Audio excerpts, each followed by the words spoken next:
what I argued was that Abraham Lincoln's constitutional ideas were essentially nationalism, government-sponsored economic development, and anti-slavery.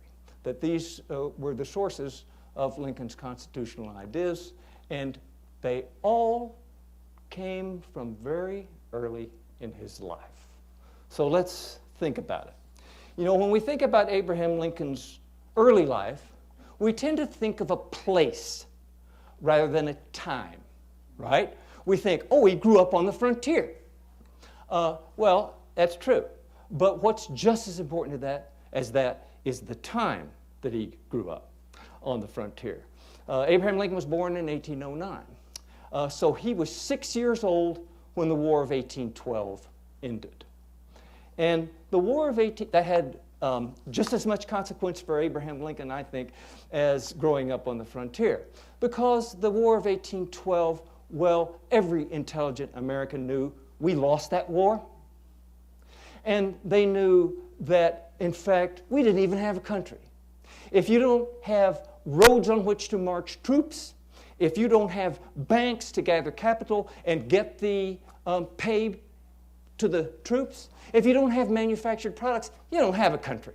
And everybody realized that in 1815 after America's disastrous performance in the War of 1812. So the country embarked on a crash course of nationalization. The period is called the Age of Nationalism in United States history. And so Abraham Lincoln grew up in that atmosphere of nationalism. And I think then that that's what made him a nationalist, and nationalism is one of the three most important constitutional ideas he has.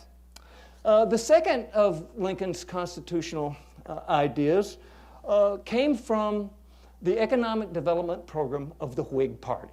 But don't think it's a party matter entirely. It was actually an existential matter for Abraham Lincoln, because he did grow up on the frontier.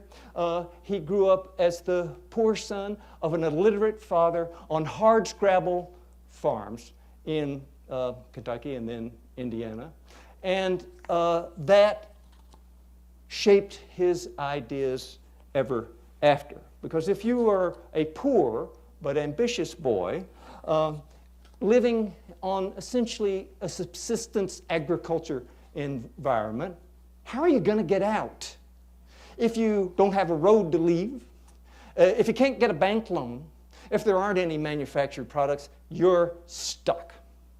And Lincoln was too ambitious to be stuck, so he embraced an economic development platform of the Whig Party, which essentially wanted to develop America with government-sponsored improvements. And if you want a very good picture of this and of its influence on Abraham Lincoln, I recommend what I regard as the greatest book on Lincoln written in my generation.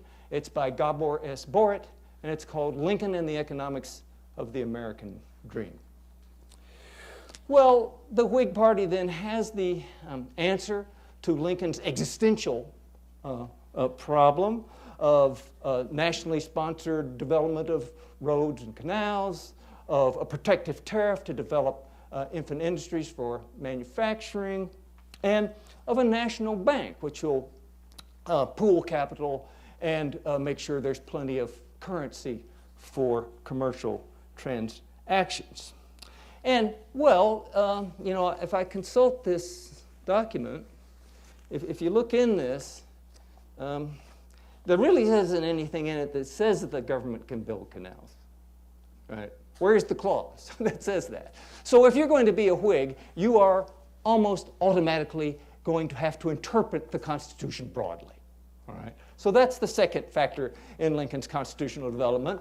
That's what made him a broad constructionist. So he's a nationalist, he's a broad constructionist. And then the third thing, of course, was the anti-slavery movement. Lincoln said he couldn't remember when he was not anti-slavery. He thought he'd always been anti-slavery, so it came very early in his life.